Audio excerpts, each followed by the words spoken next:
Hey fellow foodies, Delaware peach pie is next. Yes, you heard that right. Delaware is one of the largest producers of peaches, and peach pie is considered the official state dessert since 2009. To make this dessert, we need about 4 to 6 peaches depending on the size. Make sure to find good ripe ones but not too mushy. I will start by blanching our peaches so it'll be easier to peel. After we peel all of our peaches, we're going to cut the peaches in half, then remove the seed. Then, we're going to slice them into wedges. Add them all in a bowl. Then we're going to add in 1/3 cup of white sugar and also 1/3 cup of brown sugar. Mix until the sugar has dissolved and evenly coats all the pieces. Then, we're going to set this aside while we make our pie crust. For our flaky pie crust, we need 2.5 cups of all-purpose flour, 1 tablespoon sugar and half a teaspoon salt, and 1 cup or 2 sticks of cold unsalted butter. Cut them into chunks and then using your pastry blender or your hands, mix them well and cut the butter into small pieces about the size of marbles. Then, add in 4 tablespoons of cold water at first and then mix it until it combines together. I added in 2 more tablespoons at the end to pack my dough completely. You don't want it too wet or else your pie will get soggy instead of flaky, so make sure that you put in the water a little bit at a time. Then after that, dump your dough on a floured surface and knead it for about 1 minute or until just combined. Do not overwork your dough and you want it to still be cold so that the butter is still in chunks and not melted. This is how you get a flaky pie crust. Then after that, we're going to wrap it in plastic wrap and put it in the fridge for about 30 minutes. Now let's get back to our peaches. You will see all the juice that came out of our peaches after we mix it with the sugar.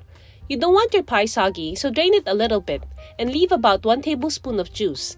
Add in 1/3 cup of flour to thicken the syrup. Also add in half a lemon juice, half a teaspoon of cinnamon powder, and a little bit of vanilla. Mix it all together again and then set it aside. Also, don't forget to preheat your oven to 350 degrees Fahrenheit.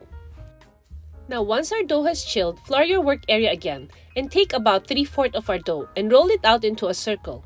Depends on what kind of pie plate you are using.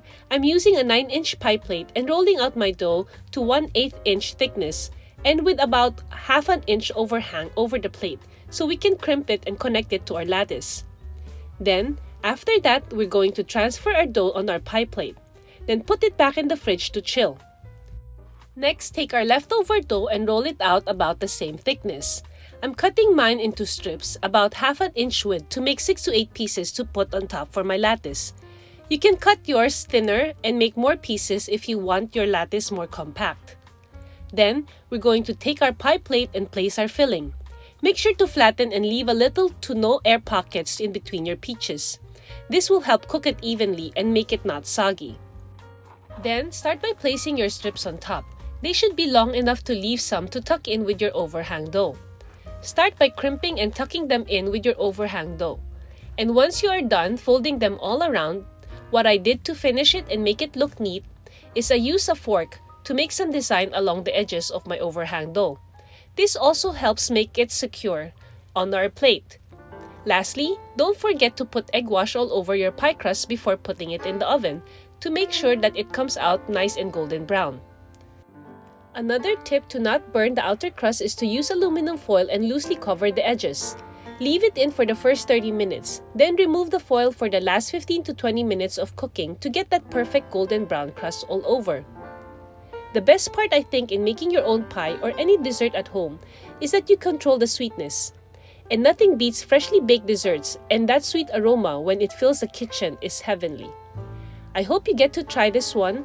And even if the peaches are not in season, you can do this with other fruits. Don't forget to subscribe, share, and click like for more weekly recipes. And again, thanks for watching!